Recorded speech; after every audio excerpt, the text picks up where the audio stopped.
Welly Merck, or WM Watches as they prefer to be called nowadays, sent over this WM212 for review, which will be discounted to around just £85 in the upcoming AliExpress 11/11 sale. I've been really impressed with what they've been doing lately. They're offering solid watches that don't quite fit into the budget category anymore, but also haven't got delusions like some of the top Chinese brands have. You know who I'm talking about. They start out at amazing quality for an unbelievable price. The next thing you know, they're charging entry-level Swiss money for something that still has a jumbled up mixture of letters and symbols as a logo on the dial. Welly Merck, though, seem to get it. They're staying in their lane, they're nicely made, fairly priced, and not pretending to be anything they're not. So how does this WM212 hold up? And more importantly, is it a worthy addition to your basket this 11/11 sale? Let's find out. Want a shot at nabbing this watch? Then please consider joining my members area. I run regular giveaways and the small membership fee just covers the shipping to the winners. Or, if you'd rather try your luck for free, there's my 7,500 subscriber giveaway linked in the description. And if you like what I'm doing, then it'd really help me out if you could give the video a like, subscribe to the channel, and if you really want to earn some brownie points, give that hype button a smash. Thanks. Now, let's get on with the review. Out of the box, the WM212 feels really familiar, like a mashup of some really successful DNA. There's a bit of Breitling Super Ocean heritage, a touch of Rado Captain Cook, and even a little hint of Zodiac's Super Seawolf. This one sits firmly on the blingy side of dive watches, more what I like to call a dress diver than a serious ocean tool. It's shiny, elegant, and clearly not designed for anyone actually going underwater. The ceramic bezel isn't spared the glossy treatment either, which means it'll be a fingerprint magnet that you'll need to wipe every time you look at it. And annoyingly, with it being such a pretty little thing, you'll find yourself looking at it more often than not. Water resistance is 100 metres, which, yeah, isn't going to impress the hardcore dive crowd, but let's be real, this thing was never intended for your go-to water adventures. I think it can be appreciated for what it is, just a nice, classy looking watch with a dive aesthetic. And at least we can be sure they're being honest with the rating, because if they was going to exaggerate, they'd have slapped 200 on the dial. I doubt the fine for misrepresentation doubles between the two. And that bracelet, that beads of rice design, is spot on. It sells the vintage look and makes the watch feel more put together than the spec sheet suggests. As for the numbers, it's a polished and satin brushed 41mm stainless steel case, 47mm lug to lug and 12.2mm thick. 143 grams with all links attached, sapphire crystal on top, mineral display caseback, 120 click unidirectional ceramic bezel, screw down crown and caseback offering 100 metres of water resistance and powered by the obligatory NH35 movement. So on paper, it's got all the right ingredients. The real question is how well they've been cooked.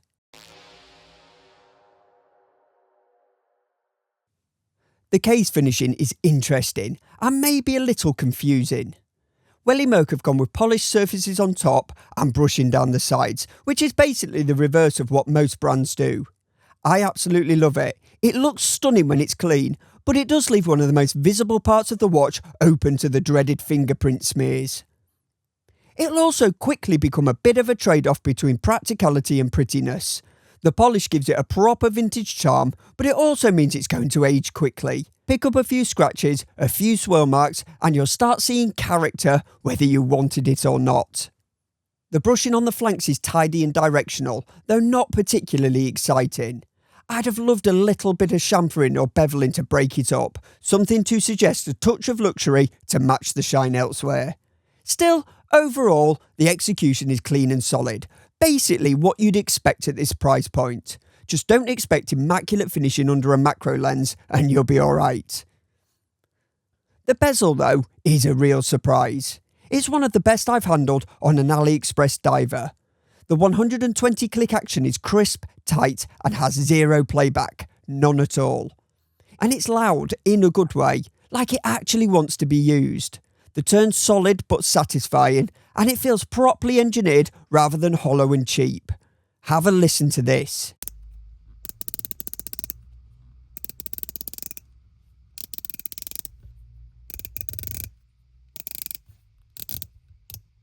grip's excellent too, thanks to the bezel being just a touch larger than the case, though that does make the crown slightly trickier to get at. But it's a small price to pay for a bezel this good. Personally, I'd rather have decent bezel action than crown action, but maybe I'm weird. The insert itself looks fantastic. A deep glossy blue ceramic with sharp etched markers and numerals, but I do think they should have gone full minimalist and dropped the numerals entirely. It's not going to the Mariana Trench, so I would have liked to have seen it lean into the retro look completely. And onto the bracelet, and honestly, I love it. The Beads of Rice design is a refreshing break from the endless Oyster and Jubilee clones. It looks fantastic, feels great, and it fits the watch's vintage aesthetic perfectly. Now technically, these aren't individual beads. It's a 3-link design with a bead effect, but unless you're inspecting it under studio lights, you'll never notice. The polished beads carry that shiny theme, the satin brush outers stop it short of full disco ball territory, and with it being a 3-link rather than individual beads, it'll remain solid and stay in shape rather than becoming jangly and twisted on the wrist.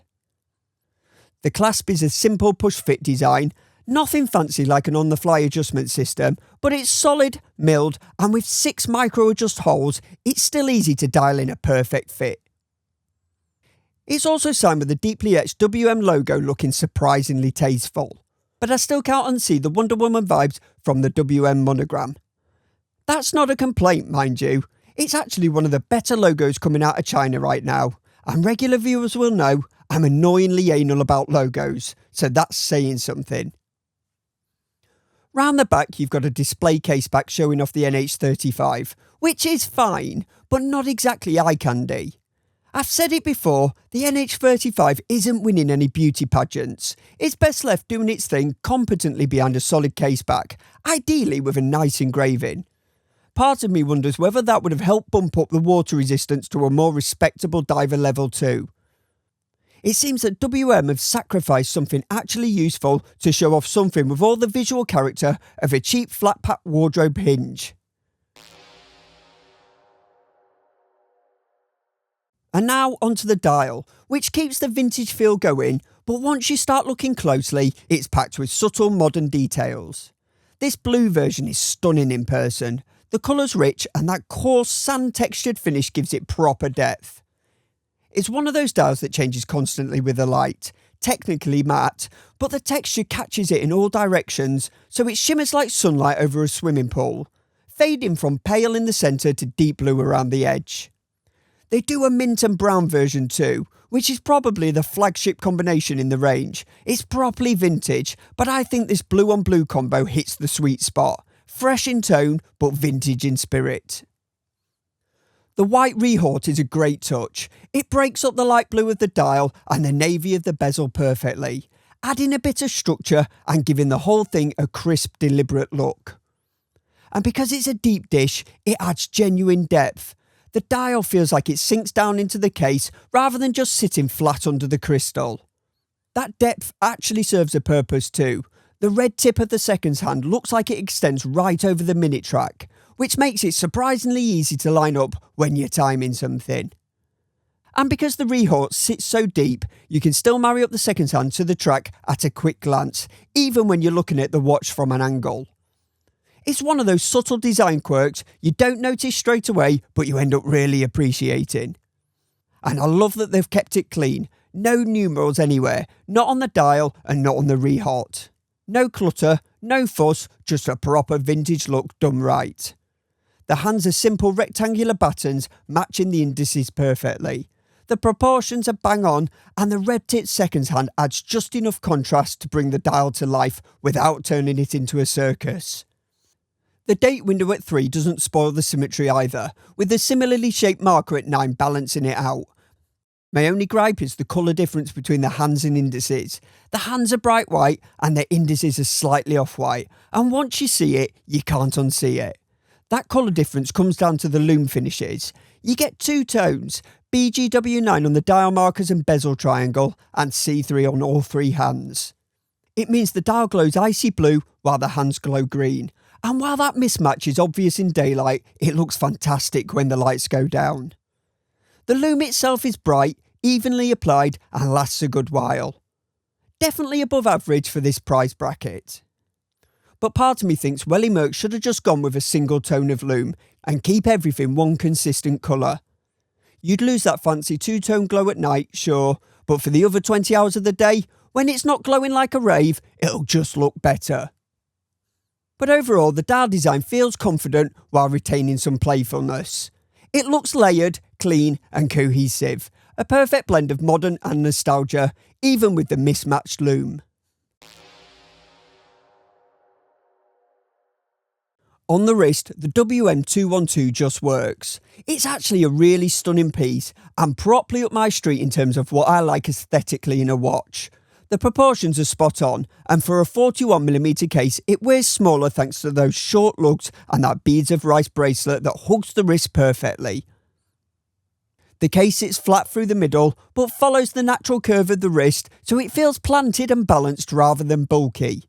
The weight's right, the drape's smooth and the whole thing just feels well sorted. You'll still be wiping it down every few minutes, but honestly it's not hard to do and it catches the light so well it almost dares you not to look. It's not perfect, the case finishing could use a bit more finesse, the polished top will pick up marks easily and the display caseback doesn't add much, but those are easy to overlook when the rest of it looks this good. I give all my review pieces away to members, but I'm genuinely tempted to pick one of these up for myself in the sale. I can overlook its flaws because it's just so damn pretty. If you want something vintage inspired, a bit shiny and built far better than you'd expect for the money, you could do much worse than the WM212 in the AliExpress sale. Just keep a microfiber cloth handy, you're going to need it. Thanks for watching, please like and subscribe and I'll catch you in the next one.